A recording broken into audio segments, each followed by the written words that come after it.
बिहारी थोड़ी हूँ, मैं तो छपरा का ही हूँ। छपरा कोई मैं ऐसा थोड़ी है जब मैं मधुबनी से चुनाव लेने आ गया। मैं तो छपरा का ही बेटा हूँ और छपरा के लोग और मैं ऐसी धरती पे पैदा हुआ हूँ जहां भिखारी ठाकुर जी पैदा हुए हैं। और हम सबका सौभाग्य है जो ऐसे कलाकार यहाँ पैदा हुए जिनका नाम क्या बोलूं, पूरी दुनिया नहीं, ये जब तक धरती रहेगी ना तब तक इनको हम नहीं भूल पाएंगे। उसी धरती का एक भिखारी हुए, दूसरा खेसारी है।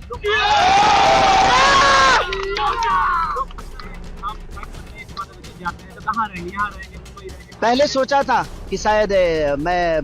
अपना कलाकारी नहीं छोड़ूंगा, लेकिन मैं इसीलिए पत्नी को चुनाव लड़ा रहा था। लेकिन चीजें बदली, थोड़ी सी प्रॉब्लम कुछ थी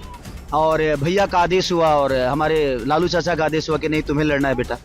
तो मेरे कहने का मतलब कि अब तो मेरी जिम्मेदारी डबल हो गई है, तो अब थोड़ा सा कला से दूर रहना पड़ेगा, क्योंकि मैं कोशिश करूंगा हमेशा कि महीने का कम से कम 15 दिन अपने छपरा के लोगों को दूं, अपने भाइयों को दूं, अपने उस माँ को दूं जिस माँ के विश्वास में आज इतना बड़ा हो गया, उस बहन को दूं जो बहन चाहती है कि नहीं उसके लिए मैं कुछ बेहतर व्यवस्था दूं, उस बच्चों को दूंगा